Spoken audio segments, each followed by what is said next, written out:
Fala galerinha aqui do meu canal, estou eu aqui de volta e hoje nosso vídeo, ele é um vídeo adicional. Eu vou trazer informações adicionais a um vídeo já postado anteriormente sobre inflação.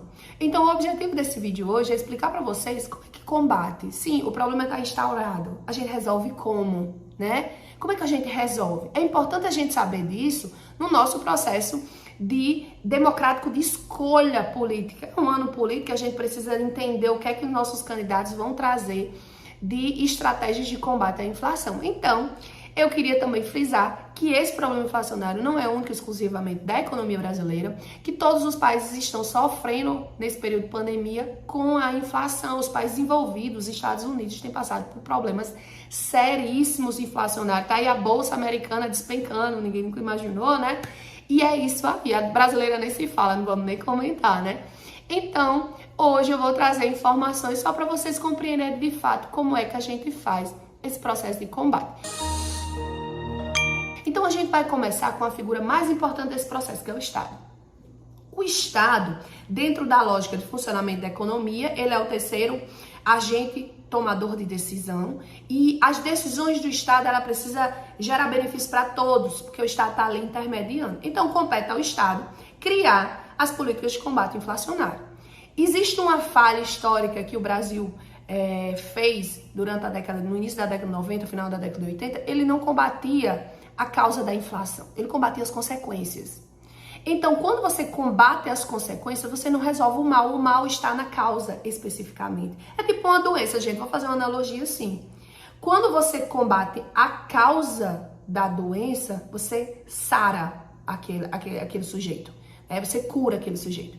Quando você apenas vai combater as consequências, aí você não tem um nível de eficiência muito alto. Por isso que fala que a medicina preventiva é muito mais eficiente do que a medicina curativa. Estou fazendo essa analogia para você compreender que eu não posso jamais congelar preços de produto, confiscar a caderneta de poupança, tirar a renda das pessoas da economia de maneira direta para que esses sujeitos eles parem, por exemplo, de consumir e gerar inflação de demanda. Eu preciso combater o que causa. Então, se eu tiver uma inflação de demanda que for ocasionada pelo aumento dos gastos públicos, simplesmente o que eu tenho que fazer, eu como Estado, reduzir os gastos públicos. Porque eu gerei muito recurso na economia, isso aumentou a demanda, a capacidade produtiva não estava preparada para atender e automaticamente eu gerei inflação. Como é que eu vou resolver isso?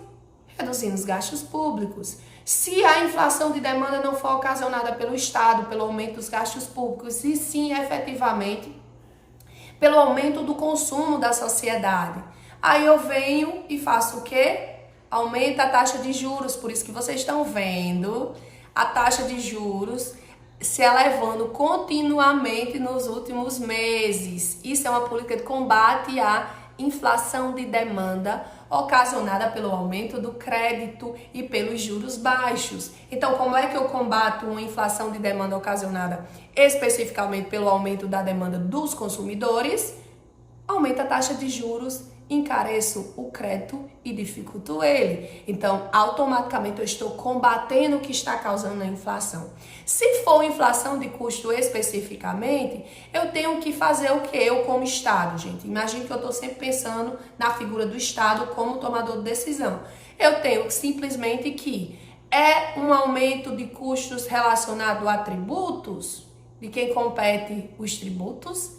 O Estado. É uma política fiscal, então vamos reduzir os tributos para dar uma amenizada, que é exatamente isso que está acontecendo agora. Olha aí como encaixa sobre as decisões do governo atualmente, né? Aquela questão do ICMS, né? Redução do ICMS, o governo federal bancando os estados, ele está especificamente tentando reduzir a pressão da inflação com base nos combustíveis fósseis.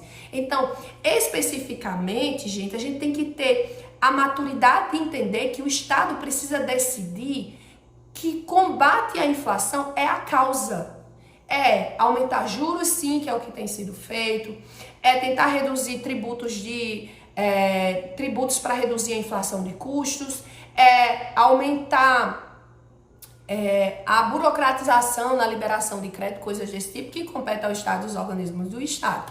Então, de fato, não se pode jamais ir congelar preço de produto para especificamente controlar uma inflação, porque aí você vai ter aquele desastre do processo de hiperinflacionário que aconteceu no Brasil no início da década de 90 nos governos de Sarney. Então, assim, galerinha, de fato, o Estado tem que tomar decisões específicas de descobrir o que está causando e combater.